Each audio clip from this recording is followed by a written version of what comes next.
Organization of Islamic cooperation OIC کیسے بنی، OIC کی تاریخ کیا ہے اور OIC کے بنانے والوں کا، ان کے لیڈران کا انجام کیا ہوا۔ آج کا تاریخ نامہ OIC پر ہے۔ مزید آگے بڑھنے سے پہلے میری تمام دوستوں سے گزارش ہے کہ تاریخ نامہ کو سبسکرائب کریں اور ویڈیو کو لائک کریں۔ ناظرین، OIC 25 ستمبر 1969 کو اس کی ابتدا یا اس کی بنیاد رکھی گئی اور اس وقت اس کے تقریباً 30 ممالک تھے، اور اس کے بنانے کی جو وجوہات تھیں ایک اسلامی تنظیم کی کہ وہ عالمی دنیا میں ایک مؤثر کردار مسلمانوں کے حقوق کے لیے کردار ادا کر سکے، تو وہ بیسیکلی فلسطین کی بنیادی وجہ تھی۔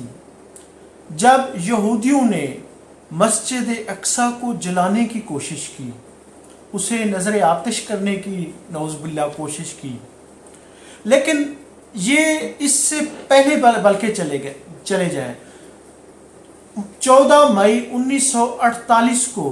اسرائیل کا قیام فلسطینیوں کی سرزمین پر کیا گیا۔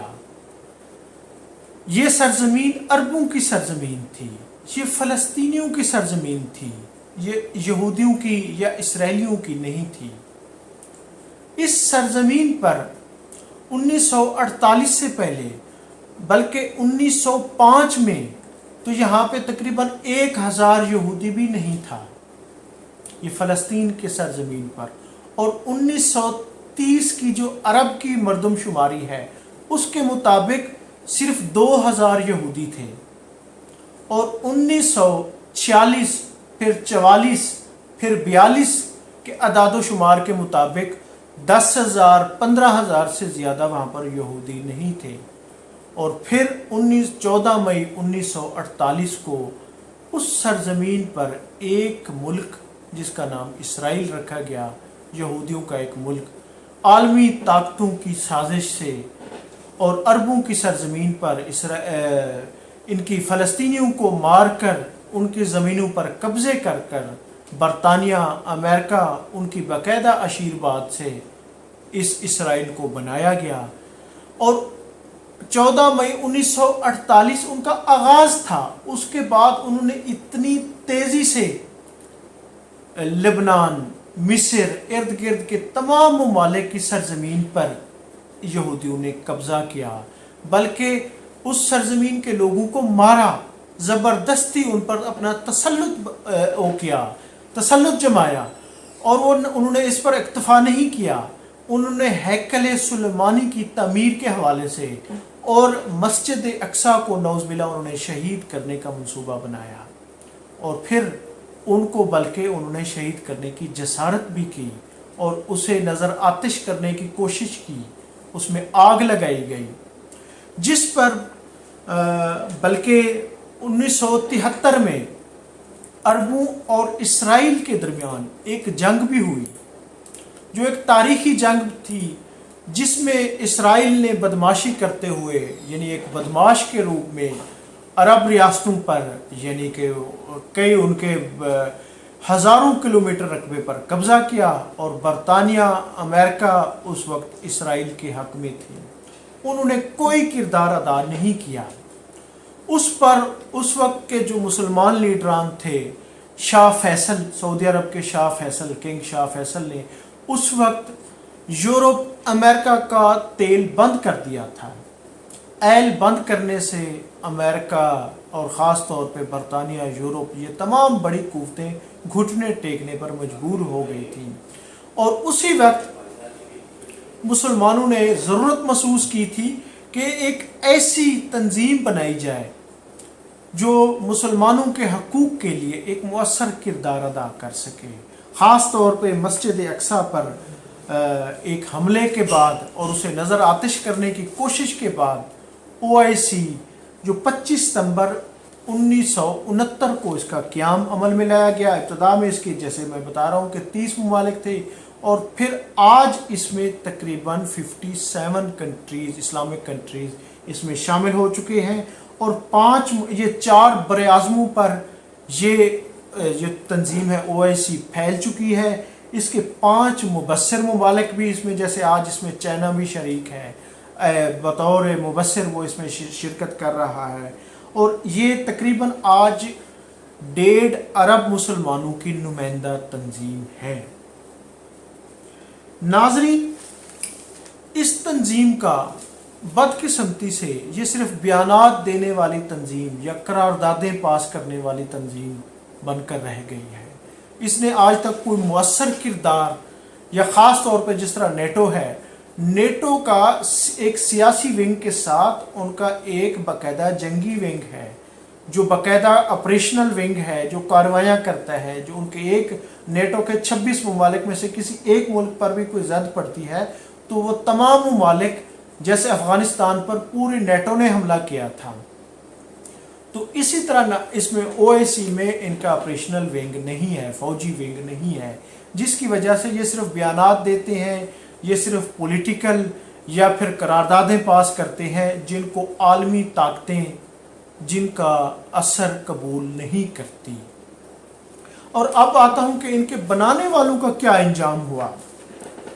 ناظرین، جو ان کے بنانے والے تھے ان میں سعودی عرب کے کنگ شاہ فیصل، پاکستان کے ذوالفقار علی بھٹو، مصر کے انور سادات، اس کے بعد لیبیا کے معمر قذافی، اور اس میں شیخ مجیب الرحمن بھی کسی حد تک تھے، جو بعد میں بلکہ جب لاہور میں پہلی اسلامی سربراہی کانفرنس 1974 میں ہوئی تھی تو انہوں نے بھی اپنا ایک رول پلے کیا تھا. اور سب سے بڑا ظلم یہ ہے کہ ان سارے افراد کو یا تو قتل کیا گیا ہے یا پھر پھانسی پر چڑھایا گیا ہے، اور ان کو بڑی دردناک موت سے ہمکنار کیا گیا ہے. ناظرین، جب 1973 کی عرب اسرائیل جنگ ہو رہی تھی تو سعودی عرب کے کنگ شاہ فیصل نے یورپ اور امریکہ کا تیل بند کر دیا تھا، جس کی وجہ سے اس وقت یورپ گھٹنے ٹیکنے پر مجبور ہو گیا تھا. ناظرین، شاہ فیصل کو اس کے بھتیجے نے ان کو گولی مار کر، فیصل بن مسعود نے ان کو 1974 میں یعنی ان کو گولی مار کر قتل کر دیا تھا، بلکہ شہید کر دیا تھا. اور اس کی بنیادی وجہ یہ تھی کہ کویت سے ایک وفد آیا تھا شاہ فیصل کو ملنے کے لیے. شاہ فیصل نے ان کو ویلکم کیا تو ان کے ایک بھائی تھے خالد بن مسعود، جن کے ساتھ ان کی کوئی ناراضگی تھی، جو بعد میں کویت میں یعنی کہ وہ مارے گئے. تو اس کے خالد بن مسعود کے بیٹے فیصل بن مسعود نے یہی سمجھا کہ میرے والد کو شاہ فیصل نے مروایا ہے، تو وہ اس کا جانی دشمن بن گیا. اور وہ جب کویت کا وفد آیا تو وہ اس میں شامل تھا، لیکن شاہ فیصل نے اپنے بھتیجے کو دیکھ کر اس کا ویلکم کیا، اور اس کو چومنے کے لیے جب اس نے اپنا چہرہ آگے بڑھایا تو انہوں نے پستول نکال کر پہلا فائر اس کی ٹھوڑی یعنی اس کی چین پر ٹھوڑی پر کیا تھا، اس کے بعد دوسرا فائر اس کی کن پٹی پر کیا تھا. جو وہ ہسپتال ان کو فوری ہی یعنی کہ جب ہسپتال میں لے جایا گیا، لیکن وہ راستے میں ہی جانبر نہیں ہو سکے تھے اور وہ شہید ہو گئے تھے. شاہ فیصل بہت بڑے لیڈر تھے، وہ عالم اسلام کو طاقتور بنانے کے لیے اپنا کردار ادا کر رہے تھے. ناظرین، اس لسٹ میں دوسرا نام آتا ہے ذوالفقار علی بھٹو کا. ذوالفقار علی بھٹو نڈر تھے، دلیر تھے اور عالم اسلام کو متحد کرنا چاہتے تھے. اور انہوں نے جو لاہور میں پہلی اسلامی سربراہی کانفرنس میں کئی